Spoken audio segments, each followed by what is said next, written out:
All right. Aloha, everyone. Thank you for joining us today for our March Public Health Training Hui. Today's topic is a practice in coping skills, addressing stress and anxiety, presented by Amanda Martinez from Mental Health America of Hawaii. My name is Makawai Namahoe. I am with Hi-Fi. Before we get started, I would like to go over some Zoom housekeeping for you folks. First, I have to get a shout out to the organizers of this training, myself, the Hawaii Public Health Training Hui Steering Committee of 14 members, Get Fit Kauai, and the Maui Molokai and Lanai Hio Coalition. Sponsors for today's training and our actual training series is again through the Public Health Training Hui, the Western Region Public Health Training Center, and the Public Health Learning Network. For today's guest speaker, I would like to introduce, her name is Amanda Martinez, who is currently the training program for Mental Health America of Hawaii. Since 2017, she has trained thousands of youth and adults in Hawaii with Mental Health America's youth suicide and bullying prevention and mental wellness trainings. She is also a certified trainer for mental health first aid and youth mental health first aid trainings. Amanda received her master's in public health degree from the University of Hawaii at Manoa, specializing in social and behavioral health sciences. She is interested in mental health wellness promotion among youth and young adults, especially among sexual and gender minorities. So without further ado, I would like to hand it over to Amanda.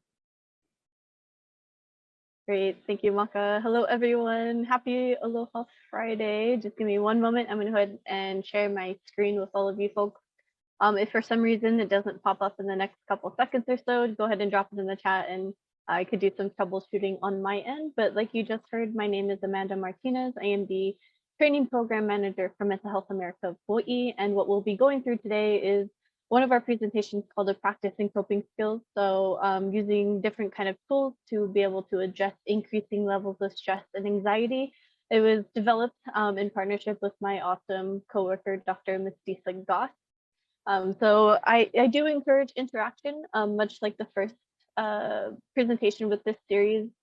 We are in webinar format, so you can't unmute or turn your camera on, but I do like to keep the chat box open during our entire time together. If you have any questions about a slide that we may be on, or as we move through the material, feel free to drop it in. But again, at the end, we will also have time for any questions that may pop up. You can utilize the Q&A box, but if you just have like comments you want to add to the discussion, please feel free to drop that in the chat. Right, so for today, we'll be exploring coping skills, right? Why they are important, when we should be using them, and how we can use those skills to really build up our emotional strength, right? To increase our sense of resiliency, not just for ourselves, but how we can also adapt them for our keiki, for adolescents, for young adults as well. So if you've attended any of our trainings previously with Mental Health America of Hawaii, then you know that we love our quotes. We like starting off with a quote. So here's one we have for you today is, as you grow older, you will discover that you have two hands, one for helping yourself and the other for helping others. And by Maya Angelou. And I think it's a really great quote that highlights the importance of also taking care of yourself, right? You cannot pour into others when you yourself are empty. So we have to take that time to invest in our mental health so that we are able to show up for others. And there's a lot of different ways that we can invest in our mental health. I know the first part of this series, we did that kind of deeper dive into practicing self-care. So we learned those 10 easy tools that we can utilize every single day to take care of our mental health in general. So this is just kind of a summary of the different aspects or the different pieces that make up mental health or make up the practice of self-care.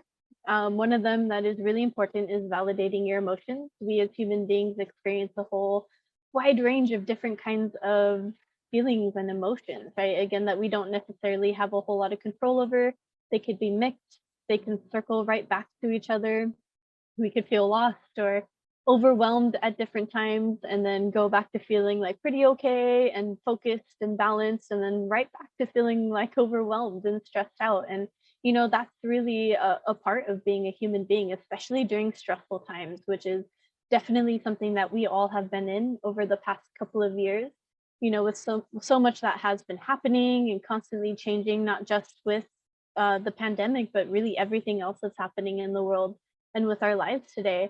validating our emotions is actually a really big part of taking care of our mental health, right? Your experiences are your experiences and they are absolutely valid, right? So we want to stay away from like cross comparing our experiences with others. So we may be having thoughts or saying things like, well, like my situation isn't that bad, right? Other people have it way worse than I do. And we want to try to stay away from that perspective because we want to validate our experiences. Like it's absolutely okay to be feeling what you're feeling and experiencing what you're experiencing. We just want to be able to find the ways that we can cope with that, right? That we can manage our increasing levels of stress and anxiety.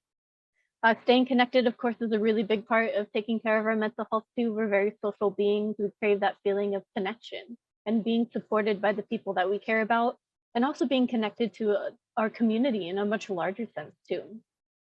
Self-care can also look like not over checking, right? So don't overcheck. And by this, I mean if you are someone who likes to stay informed and up to date by checking the news often throughout your day, or checking social media for updates, whatever that may be.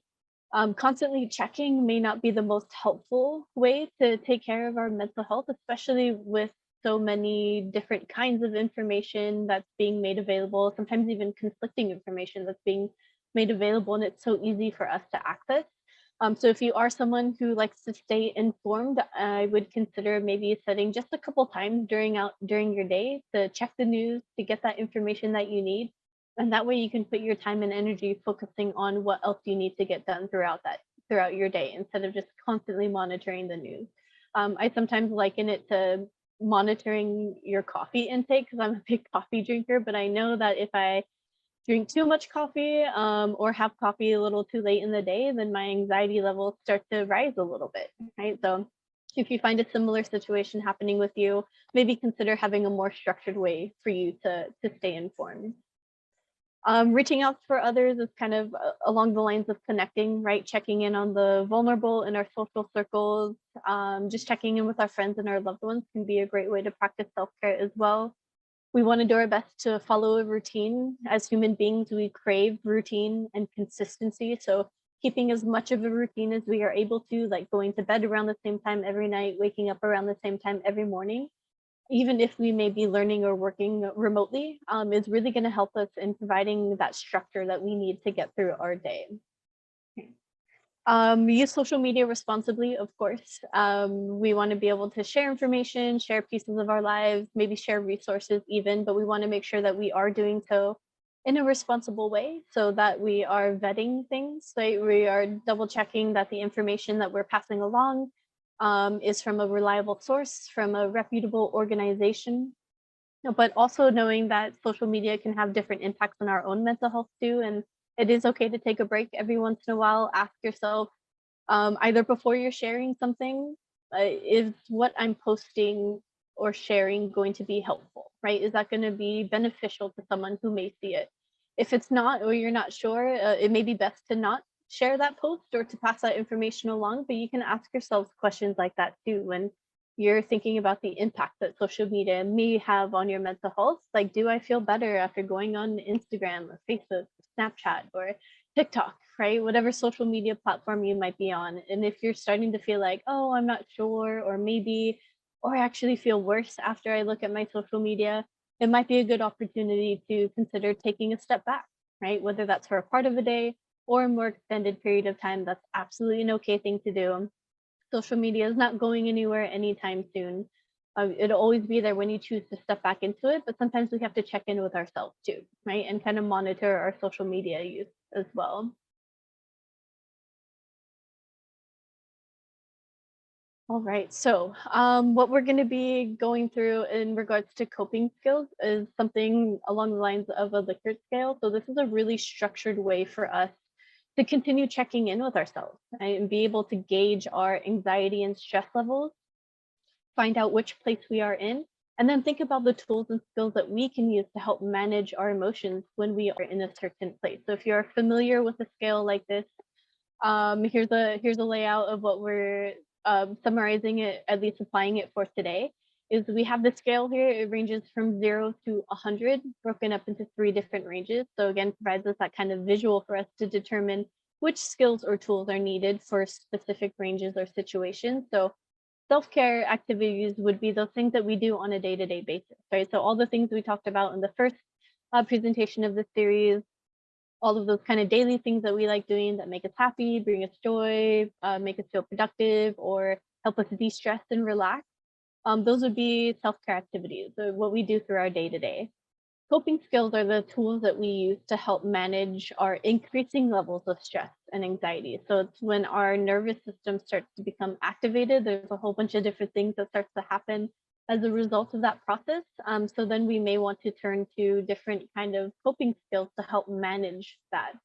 And then distress tolerance skills are really specific tools that we do to calm down our bodies, right? As quickly as we can on a physiological level. So these are the tools that we would use when we start to feel really overwhelmed, maybe with our anxiety and stress. So let's take a quick look at each of these ranges individually. So the first range that we have is from 0 to 40.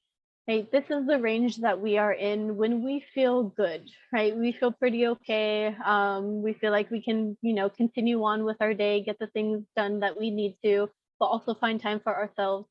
It's only moving closer to 40 when you may start to notice that you're feeling a little anxious, right? You have that limited awareness that I'm starting to feel some anxiety, or I'm starting to like really feel that stress. And so this range is really where self-care activities are especially effective, and also when we want to be investing in our mental health. And I know I've said that a couple times, so I'll explain what I mean by that. When we talk about investing in our finances, it's really important, right, that we want to do our best to put a little away on a regular basis, so we have a little cushion to fall back on or something to pull from if and when we ever need to.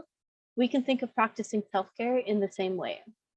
All we're doing by practicing self-care is depositing into our emotional bank account, right? And the more we can do that on a regular basis, the more we'll have to pull from. There may come a time down the road where you'll have to pull from that emotional bank account to support yourself or to help support another person. But the more we can invest on a regular basis, again, the more we'll have in our emotional bank account.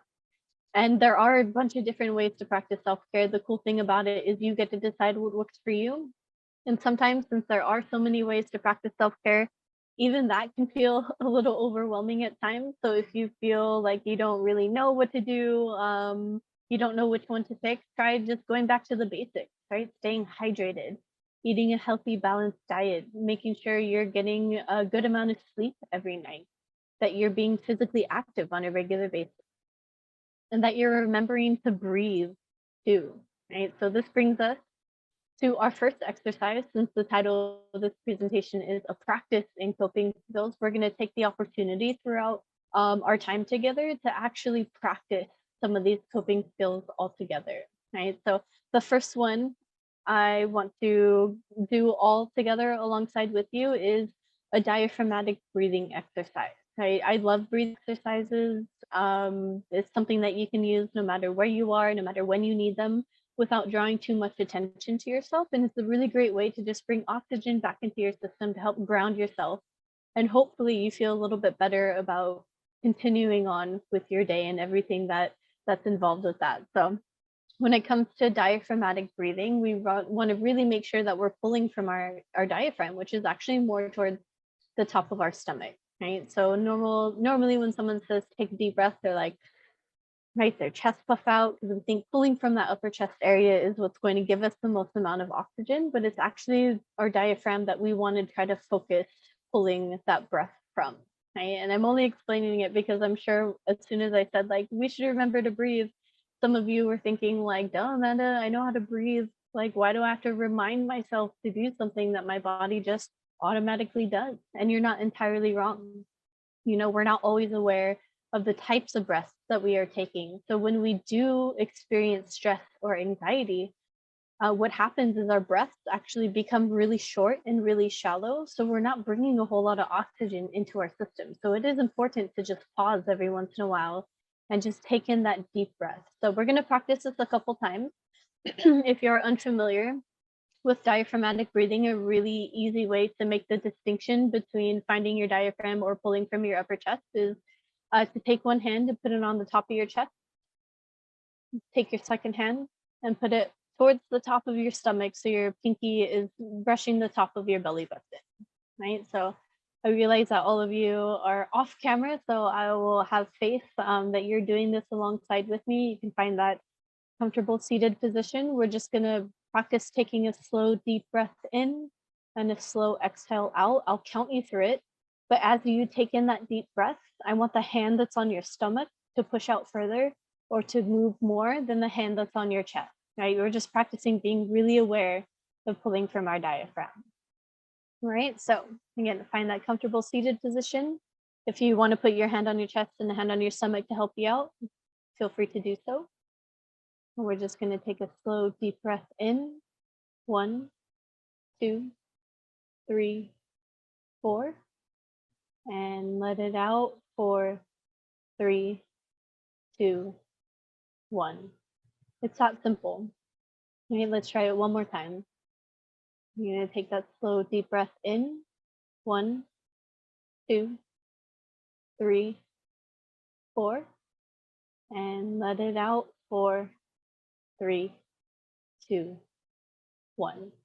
Right? It's that easy. That's exactly what we mean by just remembering to take a deep breath every once in a while, right? Hitting that pause button, bringing oxygen back into our system. So that's one of my favorite coping skills I use on a regular basis, is doing those kind of deep breathing exercises. So you can absolutely add that to your tool belt. And I see in the chat, very soothing, wonderful. That's exactly what I was hoping to happen with this exercise.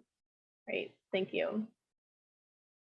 All right, so the next range that we have is 40 to 60. So this is the range that we are in, where we are definitely aware that we are experiencing anxiety or stress. This is where we can, for example, start feeling it in our body, right, on a physiological level. So there may be like an increased heartbeat that's happening. There may be some muscle tension, some stomach pains, right? We get that kind of jaw pain because we've been clenching our jaw for the past 15 minutes and we didn't even realize it, right? So this is where we may start to notice that all of those really great self-care activities that worked well in the first range aren't quite as effective, right? So we want to shift more towards identifying those kind of more specific coping skills. And we can use a combination of self-care practices as well as coping skills to help manage these increasing levels of anxiety. But some examples could be aromatherapy, autogenic training, meditation, progressive muscle relaxation, and visualization. It's just a really short list. There's a whole bunch of other ones that are out there as well.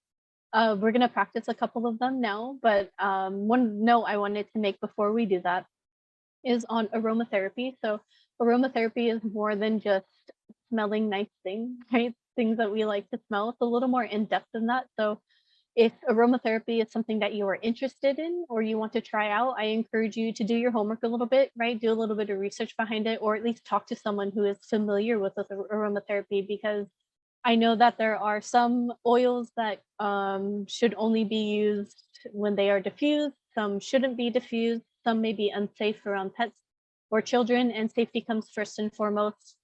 We want our coping skills to be helpful and beneficial to us instead of harmful. So just do a little bit of research before you dive into that and actually practice it or adopt it into your routine, just so you're able to do so in the best way possible. So for this range, we're going to practice 2 exercises actually. It's autogenic training and progressive muscle relaxation.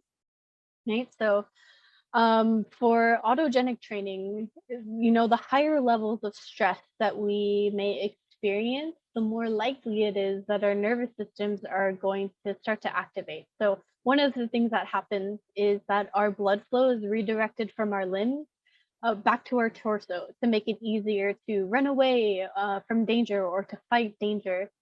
And our minds recognize and interpret our body's reactions to stress as being that danger. So even though we're not actually running away from anyone or anything in like a physical sense, when we experience stress, it triggers that nervous system being activated, like this is danger. And so now all these processes start to happen. So with autogenic training, this is one way that we can start to calm down our nervous systems again and really shift our mind's interpretations by changing our body's response, right? So the goal for this is to utilize a little bit of self-hypnosis just to redirect our blood flow and send the message to our brain that this is me calming down, right? This is my body calming down. Okay, so with any of these exercises, you can participate as you feel comfortable in doing so. Again, your cameras are all off, so it's not like we can see you. So I hope that you do participate alongside with me. But at any point you feel any kind of discomfort or you choose to opt out of an exercise practice, please by all means do so. But for this, we're going to find that comfortable seated position again. We're going to start off by practicing our deep diaphragmatic breath that we just learned with the last exercise. So taking that slow, deep breath in and exhaling out. Really concentrating on the types of breaths that you are taking. So take another deep breath in. Slowly exhale. And if you feel comfortable in closing your eyes, you can do so at this time. I want you to continue with those deep diaphragmatic breaths and repeat to yourself. My breath is rhythmic and smooth. My breath is rhythmic and smooth. My breath is rhythmic and smooth. Great. Now taking another deep breath in. Slowly exhaling. We're going to move our concentration to our right arm and repeat to yourself. My right arm feels heavy and warm. My right arm feels heavy and warm. My right arm feels heavy and warm. Taking in another deep breath. Slowly exhaling. Now move your concentration to your left arm and repeat the same. My left arm feels heavy and warm. My left arm feels heavy and warm. My left arm feels heavy and warm. Taking in one last deep breath. Exhaling slowly. Just imagining more of that tension releasing from your body with each exhale. Great. Now we can start to slowly open our eyes, come back into this virtual space together. Maybe do a little stretch to get a last bit of tension out. Wonderful. Okay, now, so that was just a really short example of autogenic training. It does involve a little bit of self-hypnosis, so you kind of have to be in that space for it to feel effective. But so it may not work for everyone or be as effective for everyone, and that's okay. There's a bunch of other things that we can try out there. We're going to practice another one in just a second. But if you found like your hands maybe getting a little tingly, or you actually felt your left or right arm starting to get warm, then this might be a good exercise for you to add to your tool belt, right? To add to your coping skills list.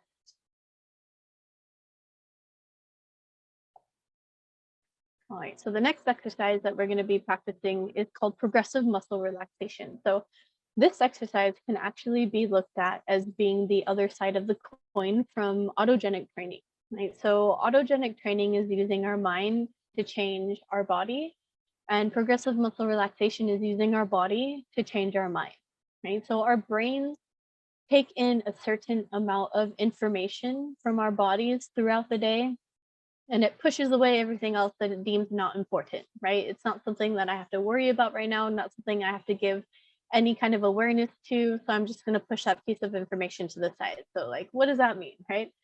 So for example, how heavy is your shirt?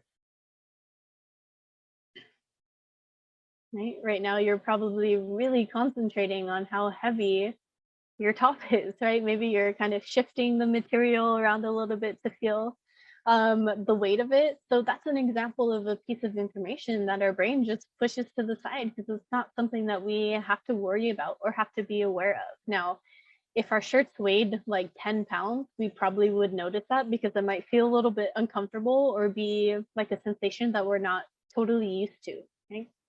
Another question that is an example of this is, what does the space between your eyes feel like? Just this area right here. And I'm sure some of you are like actually touching that space between your eyes. Maybe you're like shifting your nose around or scrunching your eyebrows. If you have glasses, like you're adjusting your glasses on your face. But that's just another example of a piece of information that our brain says not important, right? Not something that I have to be aware of or pay attention to. Now, when we experience feelings of stress, one of the ways our nervous system activates is by creating muscle tension, right? Again, preparing us to fight or to run away from that danger. So when those feelings of stress are prolonged, right, they're happening over a more extended period of time, then our minds actually start to recognize those increasing levels of muscle tension as being the new normal, right, or the new threshold. And so that threshold slowly starts to get higher and higher and higher without us even necessarily realizing it. So this is really where we may start to notice that jaw pain, back pain, or we got some tension in our neck and shoulders, and we're just sore because of that buildup of muscle tension. So we're going to practice a short exercise that demonstrates how progressive muscle relaxation works. So what happens is we're going to be moving through a couple different muscle groups. We're going to hyper tighten that muscle so that when we release it, it'll be a hyper release, right? We can actually feel that tension falling away, right? And our brains in turn will interpret that as being, okay, this is me calming down now. So again, using our bodies to shift our mind, right? Or to change the mind of it. So find that comfortable seated position again. If at any point, especially for this exercise, you feel any kind of discomfort as we move through the different muscle groups, simply practice your deep breathing exercises and just wait for the next muscle group that we get to. Okay, we're going to start by taking a slow, deep breath in and letting it out. Allow your focus to center on your body as you continue those slow, deep breaths in and slow exhales out. Imagine as you breathe deeply and exhaling slowly that you feel that tension in your body and you're breathing it out with each exhale, just letting that tension go. So I want you to focus on your forehead. I want you to raise your eyebrows as high as you can and hold it for 1, 2, 3, 4, and 5. And slowly release that. Taking a deep breath in. Slowly exhaling out. Now we're going to move down to our mouth and our cheek area. Right? So I want you to smile as widely as you can. Right? Really feel that tension in your cheeks. And I can't smile and count at the same time without being incredibly distracting. So you smile as widely as you can. Again, really feel that tension in your cheeks and hold it for 1, 2, 3, 4, and 5. Slowly release that tension in your cheek. Great. Taking another deep breath in. Slowly exhaling. We're going to move down to our shoulders. Okay, so I want you to shrug your shoulders as high as you can and hold it for 1, 2, 3, 4, and 5. Slowly release that. Maybe rotate your shoulders around a couple times to get the rest of that tension out. Taking another deep breath in, letting it out slowly, just imagining even more of that tension falling away. Now we're going to move down to our arms. Right? So you can pick a hand, either your left hand or your right hand, but we're just going to start by making a really tight fist. Be careful if you have longer nails that you're not digging your nails into your palm, but just make that super, super tight fist and hold it for 1, 2, 3, 4, and 5. Slowly release that fist.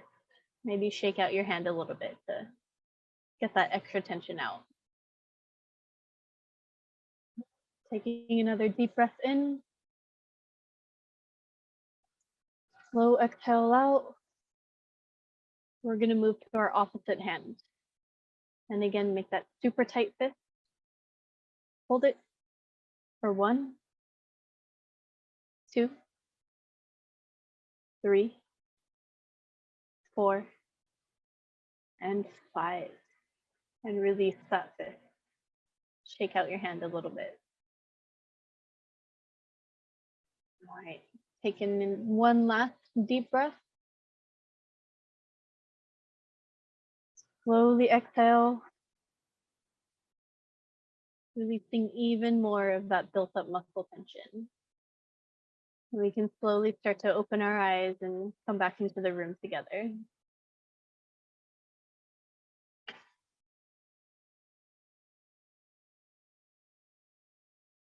Wonderful. All right. Okay, so this is again another modified version of a coping skill exercise. So for progressive muscle relaxation, it's actually something that you can use with your entire body, right? Starting from the very top of your head all the way down to your toes. So we're just moving from muscle group to muscle group, hyper tightening each muscle group so that when we release, we can feel that tension falling away, right?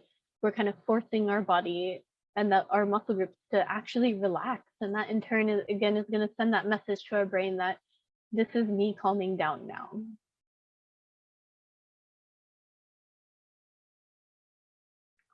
All right, so the third range that we have is from 60 to 100.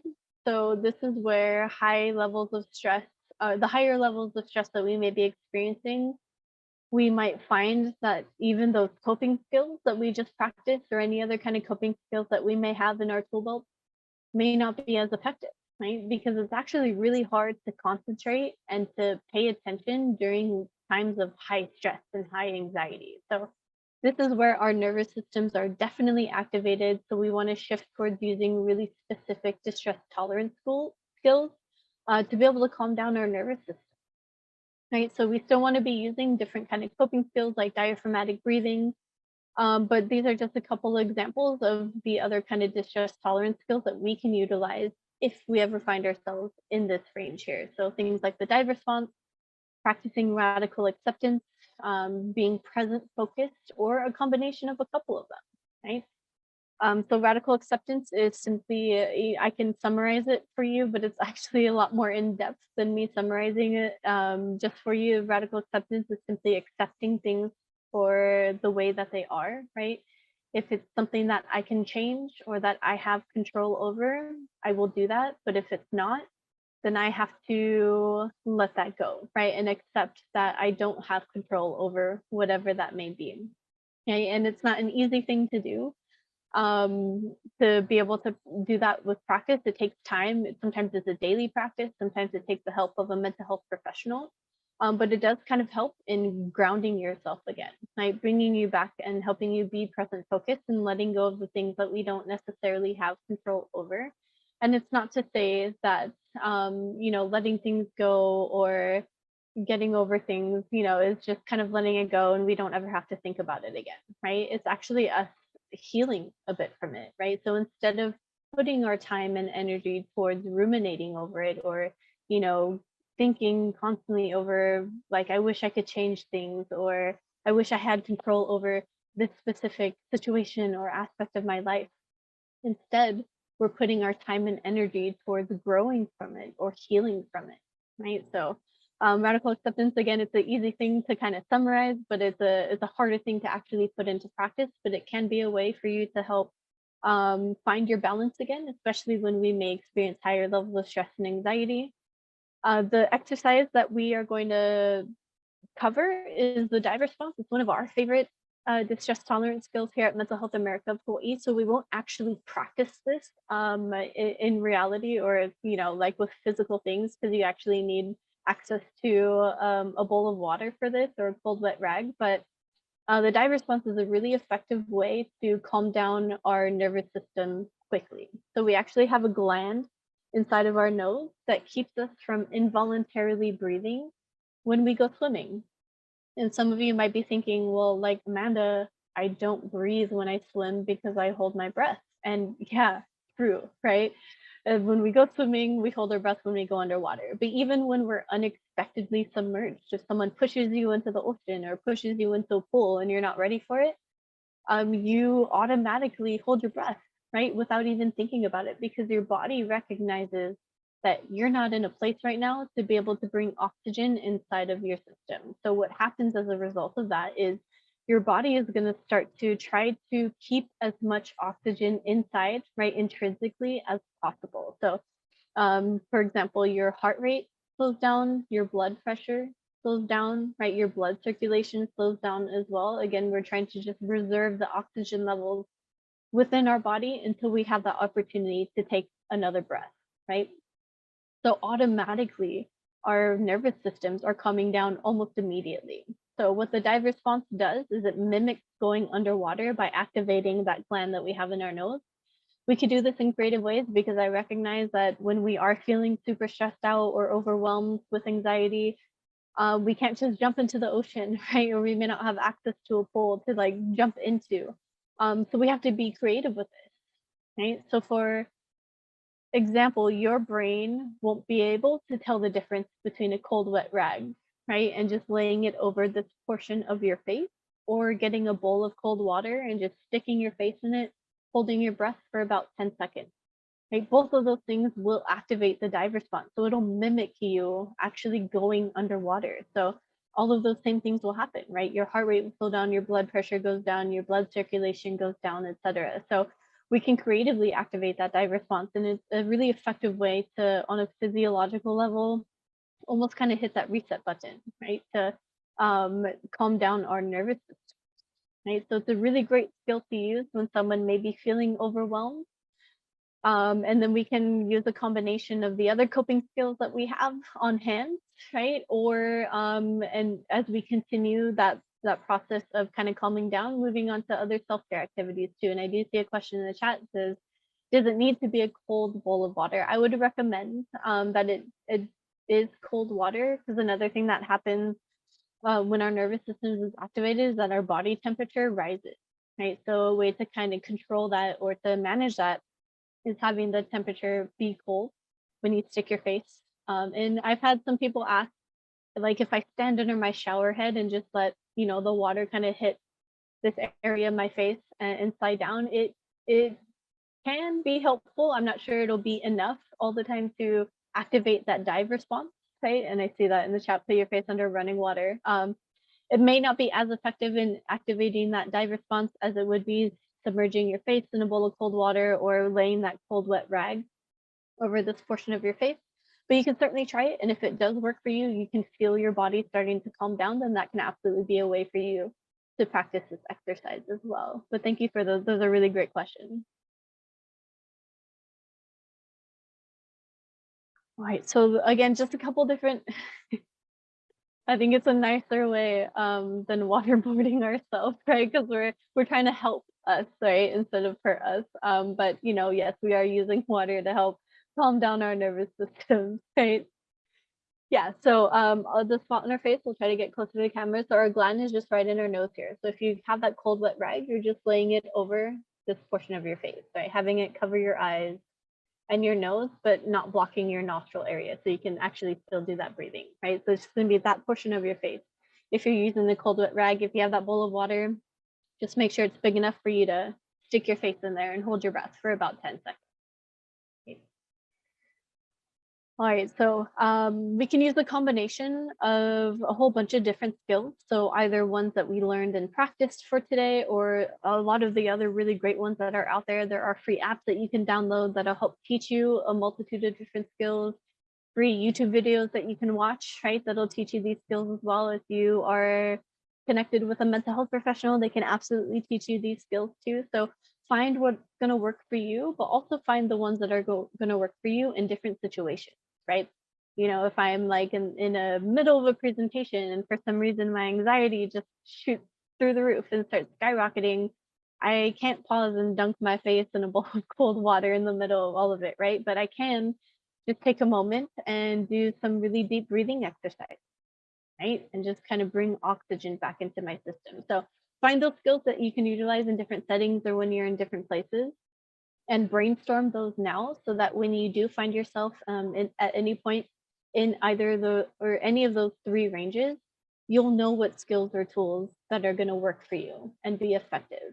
And it is important that we are able to kind of gauge where we're at, you know, with how everything has been over the past couple of years, where we may normally find ourselves in that 0 to 40 range. And then when we experience more stress or anxiety, it pushes us up into that 40 to 60 range.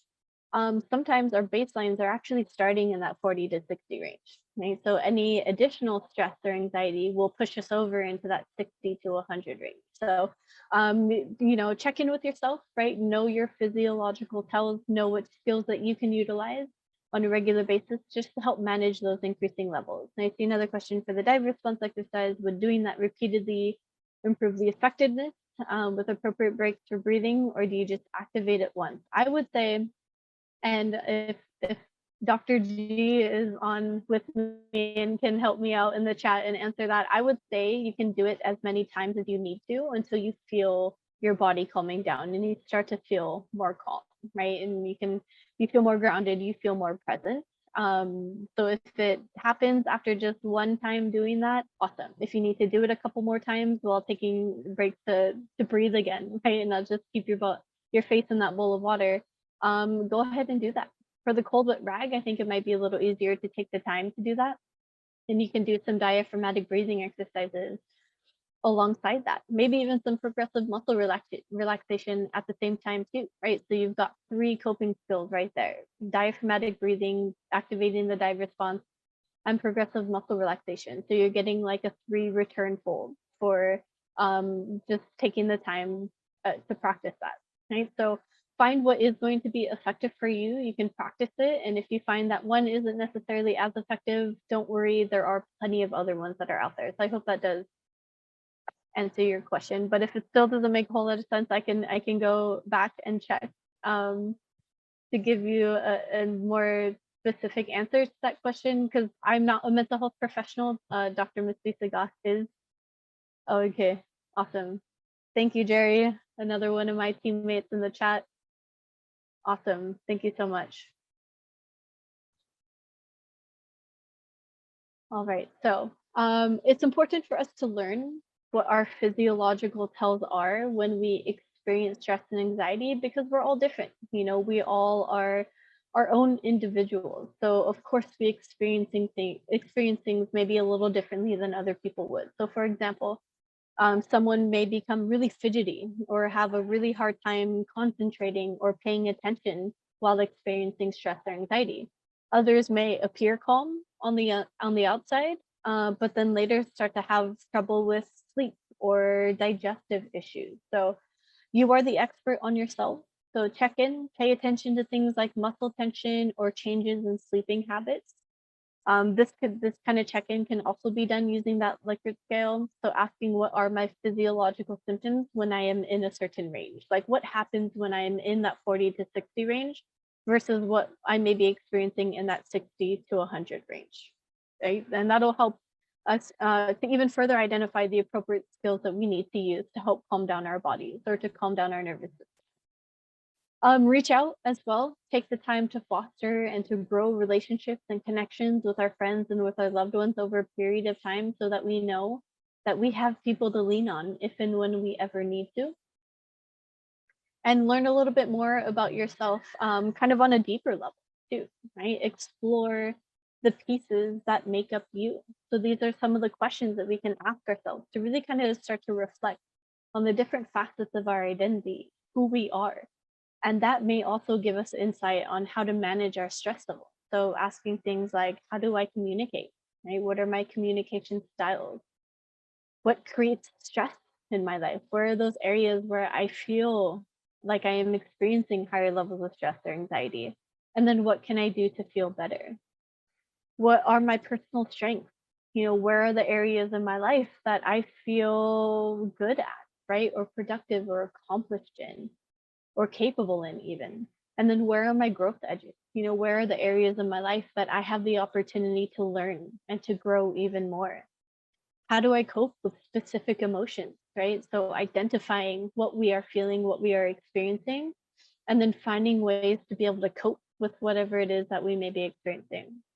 And who is in my support system, right? Who are the people I know I can turn to when I need someone to turn to? We can also utilize these skills for other people too, right? So all of the skills that we practice and that we learned today, and we talked about are also things that we can share with others. So when we would want to share different coping skills or pieces of information about like gauging our levels of stress and anxiety is if we start to notice causes of concern or maybe even different warning signs in another person, like a friend or loved one or coworker or colleague, or if someone may have a history of mental health challenges, and we're just doing that check-in, right, to make sure that they have their own set of skills that are going to work for them to help manage where they are, right? It may even be an opportunity to show them the ones that you just learned if they are unfamiliar. Say, hey, I went to this really amazing presentation where I learned these super cool coping skills and I want to take the time to practice them. Do you want to practice alongside with me, right? We can learn together. But again, there's so much information and resources out there that can help you learn these skills and master them too. I see a question in the chat, is there an actual questionnaire to assess which liquor range you're in? I didn't have an actual questionnaire for you to assess. It's more kind of checking in with how your body kind of handles stress and deals with anxiety and where you are and kind of gauging.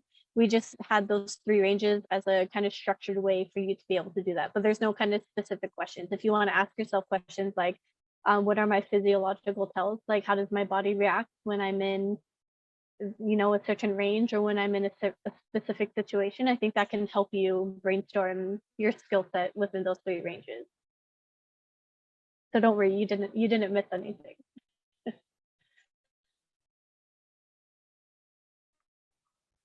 All right, we can also use these skills for little ones too. A lot of the skills that we talked about using for adults can be modified and adapted in really creative ways to use with our small children, right? So by introducing these skills early on, we can help to start building their emotional toolboxes, right, at an early age. And those emotional toolboxes will only continue to evolve and grow as they do. So for example, diaphragmatic breathing, right? Those deep breathing exercises can be taught and practiced by using bubbles. And who doesn't like bubbles? Right? I know plenty of adults who like bubbles as well, but if you tell a child or a kid to blow the biggest bubble that you can, right? It's a really creative way for them to be really cognizant of the type of breath that they are taking, right? If they blow too quickly, that bubble is going to pop right away. If they blow too slowly, then that bubble is not going to expand, right, to the size that we want to get to. So it's a creative way to start teaching those deep breathing exercising or those diaphragmatic breathing skills at a very, very early age and have a little fun while doing it too. We can modify the Likert scale as well. So instead of having ranges from 0 to 100, right, 0 to 40, 60, 40 to 60, 60 to 100, maybe we can break it down to colors, right?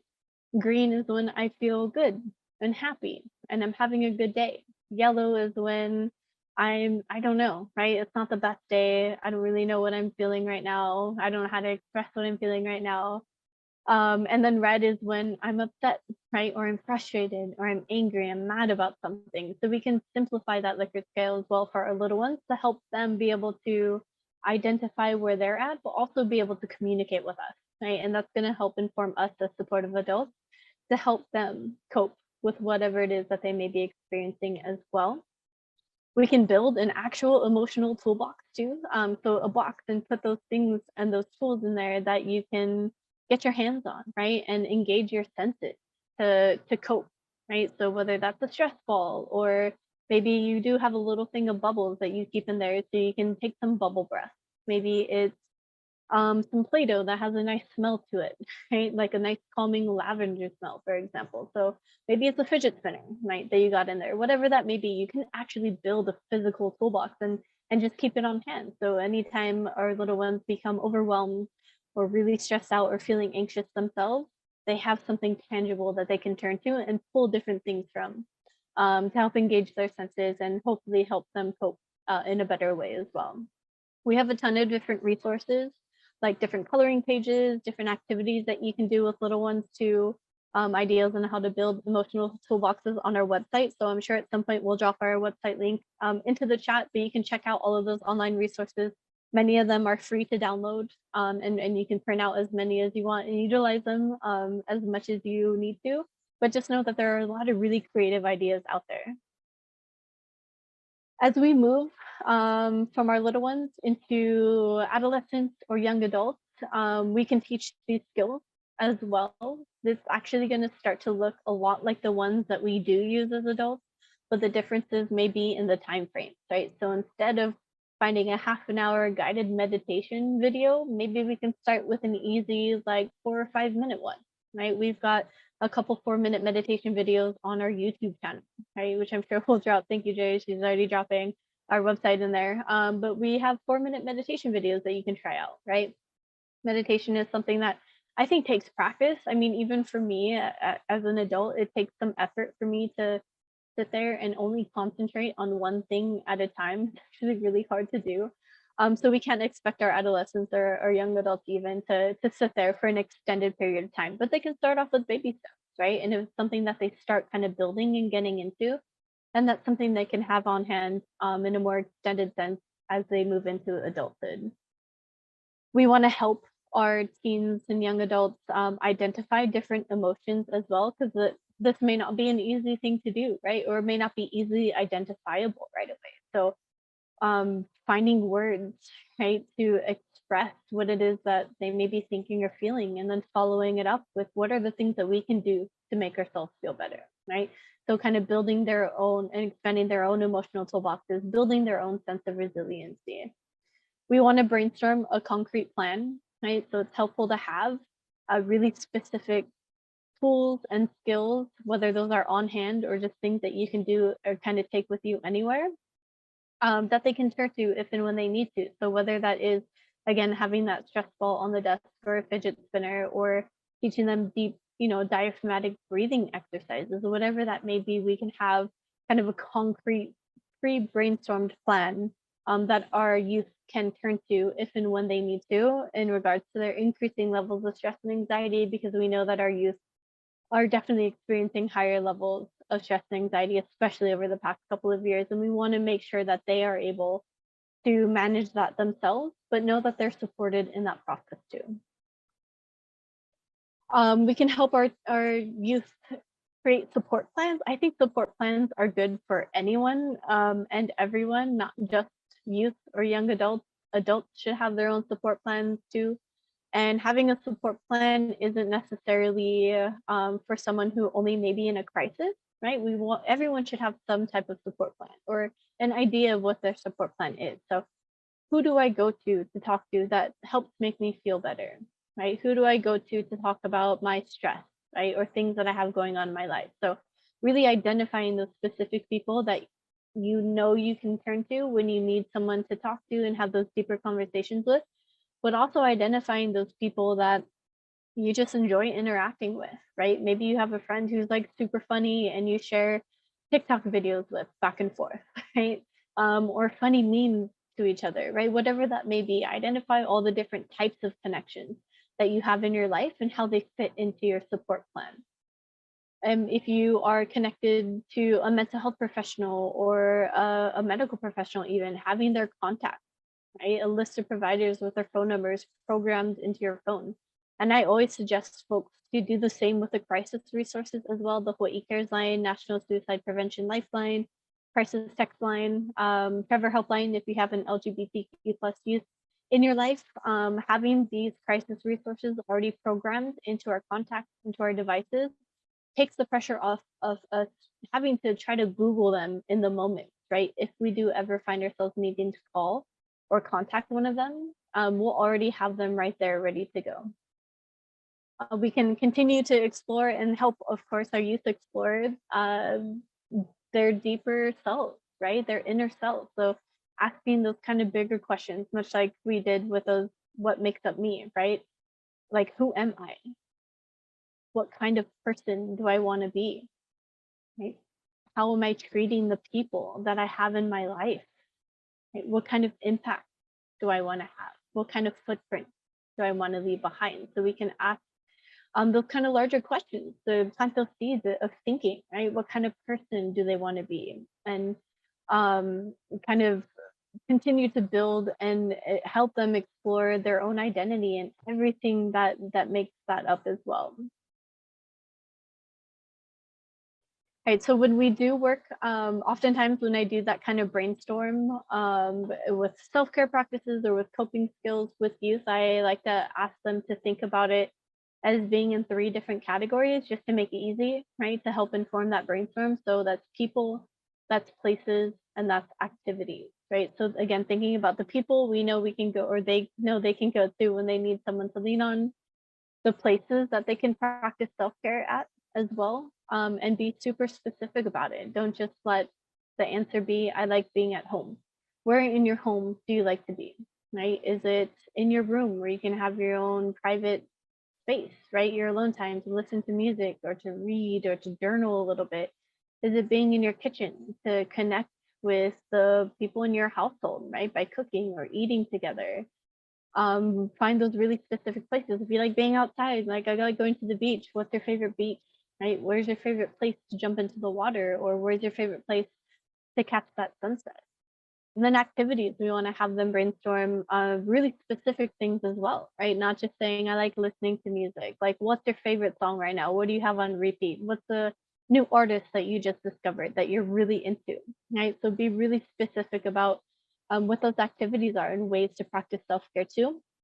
And then in addition to that, we can teach them modified versions of all of these coping skills as well. And again, we're just helping them build up their sense of resiliency, and they're going to have all these really awesome tools for them to be able to support themselves as they continue navigating through life. All right, so there are a bunch of different kinds of resources out there. I know this says Crisis Line of Hawaii. It's actually now the Hawaii Cares Line, but the phone numbers are still the same. But these are the different examples I was talking about earlier. It is important to know that these resources are out there, that they are available. If anyone is in a mental health related crisis or they're experiencing thoughts of suicide, reach out, right, to the Hawaii Cares Line, to the National Suicide Prevention Lifeline. You know, these operators are trained to help connect with that person, right, to help talk them through it, ask the right questions, and figure out what kind of support that they need in that moment.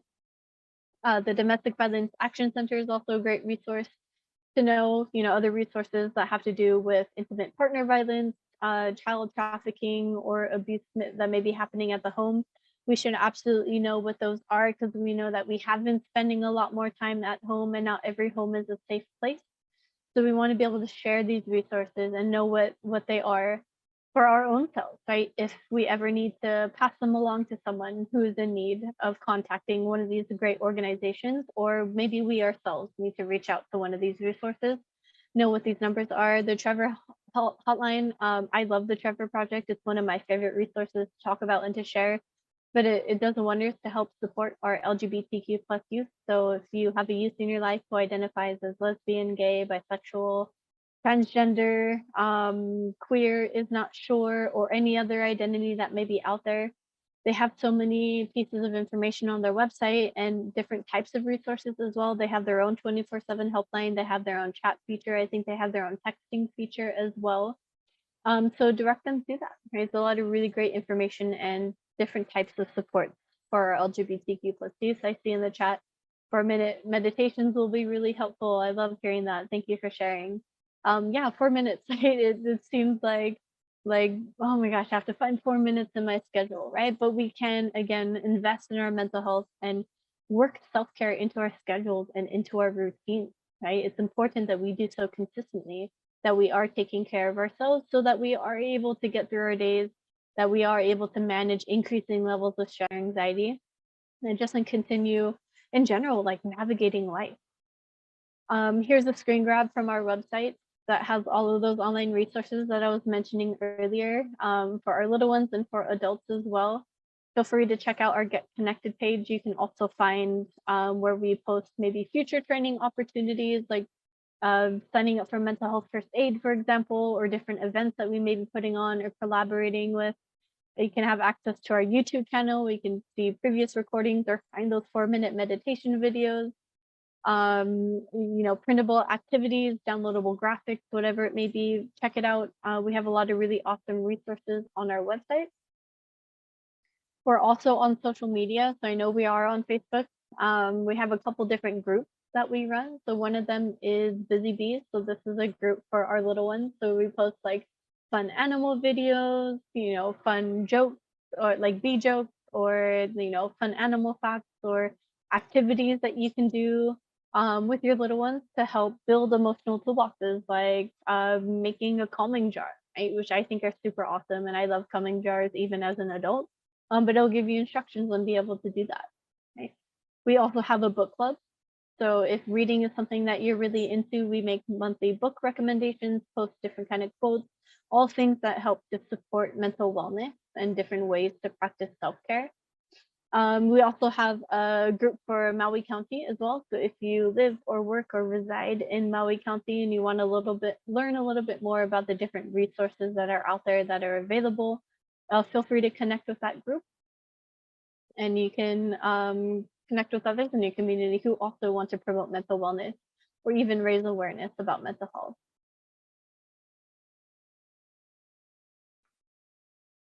All right, so that is pretty much everything that I have for you today. I was hoping I would be able to talk a little bit longer.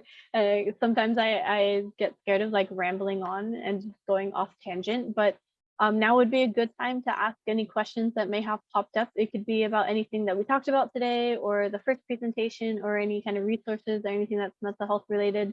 We have our contact info on the slide here. I'm sure that these slides are going to be made available to you in that follow-up email, but it's also been recorded, so you can go back and watch it if you want to practice those exercises again. And thank you, I see in the chat, like training is fantastic. I feel calm already. Yes, I would never normally say this, but if you like fell asleep or you felt super relaxed and you're just kind of like no bones day in your chair, awesome. Like I'm really happy that happened. Like any other presentation that we give, if you fall asleep, like okay, right?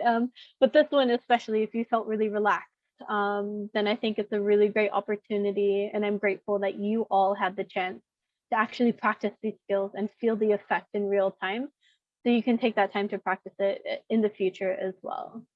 Awesome. I see a bunch of comments, so I'm just going to kind of scroll through and see if there's anything there.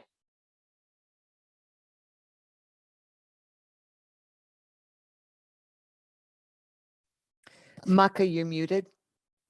Thank you, Bev. I'm over here just rambling on. Thank you for that. I just want to give everybody a shout out again, actually give a shout out to Amanda. And for those who are participating on today's call, I hope it was really relaxing and helped ease you into the end of your Aloha Friday. We did have a question. I think it's for you, Amanda, specifically. Do you folks take Kaiser Permanente coverage for IBH services? And is this an entity affiliated at all to any providers? Yeah, that's a great question. Thank you. So with our organization specifically, Mental Health America Employee, we don't provide any direct services. So we don't offer like counseling or therapy or anything along those lines, but we do help point people in the right direction. So we can help give you a couple starting points if you are looking to connect with a program or with a mental health professional that takes a specific insurance, for example. We can help you kind of find out that information. If you do have insurance, a really great way to start is by calling Kaiser, Mm. for example, and just checking to see which providers are in their network, right? Or which services may be covered, and they can give you referrals. But if you have insurance, starting by calling your insurance is a really great first step in identifying what those different services are out there. If you don't happen to have insurance coverage or it's not the best insurance coverage, there's also a lot of really great community programs that accept folks who maybe may not have the finances to be able to pay out of pocket for these Mhm. services. They'll be able to adjust that or to offer you that coverage or that service regardless of insurance coverage. So those are resources that are out there, but for us specifically, we don't necessarily provide those direct services. Awesome, great. Thank you. I've seen a lot of good, yep, thank yous, good comments here. I had a question. So I know you were talking about that scale, like we had some folks who are like zero, or how you measure stress, anxiety, like 0 to 40, and then the 40, 60 and up. What would you advise for somebody who comes in to you and says like I'm kind of at a 30, but maybe some days are like at a 50. Would you recommend starting at a higher level in terms of the train or like the tools and tips? Would you start at a higher level and then work downwards, or would you actually start kind of more at a mild, like the smaller activities, maybe just the breathing exercises? How would you like move forward with that assessment? Yeah, that's a great question as well. I think it really depends on the person. So it does help to it'll take some exploration too to be able to find ways to gauge where you're at, and then also find the skills or things that you need to do that'll work for you when you're in that place. So sometimes, you may be feeling, higher levels of stress and anxiety if you are in that 40 to 60 range, and doing a deep breathing exercise, I think is always a really great place to start. But if that's not enough, then you can move on to the other things that you have, right? The other skills in your tool set. Um, I think you'll know if you're feeling pretty overwhelmed, right? Because that's when, we can physically feel it in our bodies on a physiological level, or our brains are just like going haywire, right? The thoughts are just running through our heads. We can't concentrate. It's hard to pay attention to anything.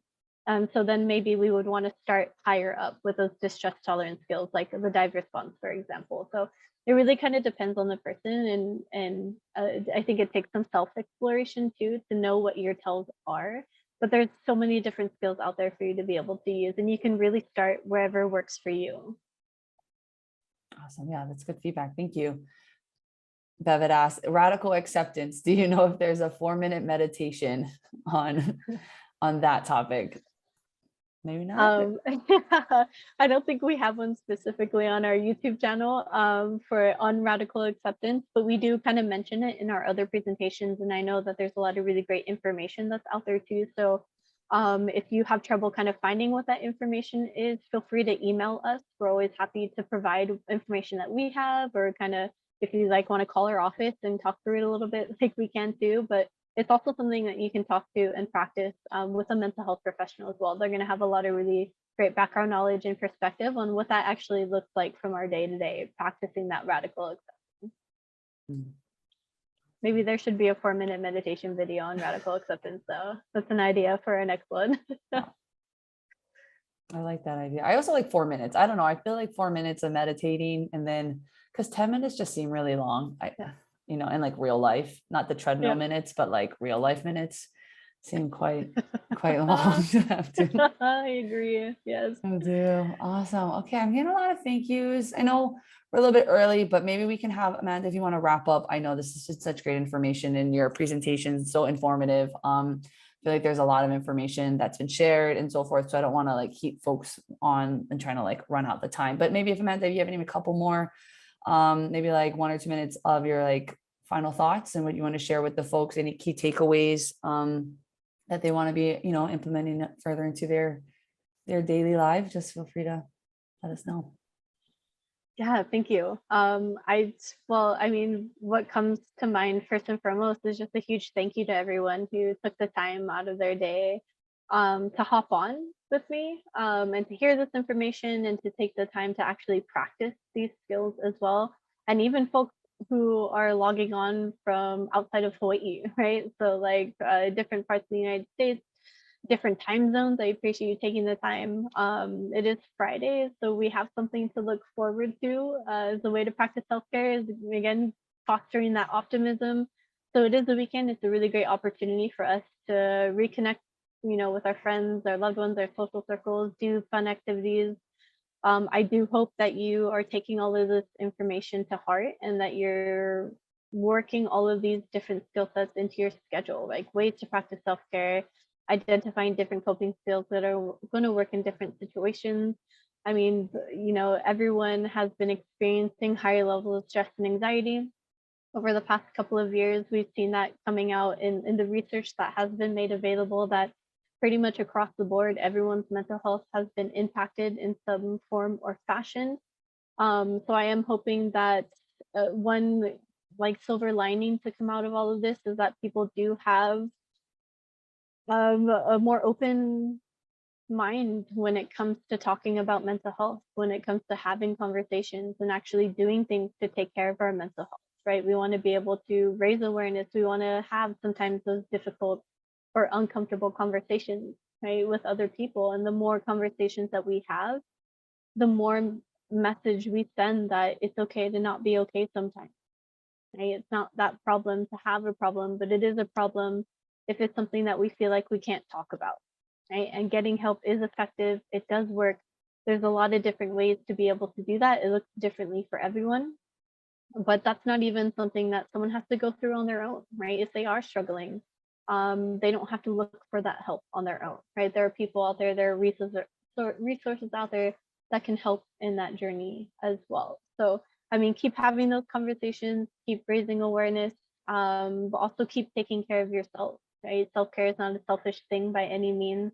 We have to be able to take care of ourselves, because I'm sure every single person who has logged on to this presentation is juggling so many things, and sometimes we wear that as like a badge of honor, right? Like, look at all the things I'm getting done, like all these plates I'm balancing and how many things I'm working on at the same time. But when we split our attention like that, it takes our focus away from things that we may need to focus on, right? So sometimes it does help to kind of focus on one thing at a time, right? One task at a time. Really do that mindful kind of present focus throughout your day. And hopefully that'll set you up to just continue pushing forward. Great, thank you. Thanks, Amanda. Thanks for those parting thoughts and whatnot on sharing for today's presentation. For the folks that are still on the call, thank you for joining. I want to give a shout out to Amanda and our team behind the scenes that are helping to put on these trainings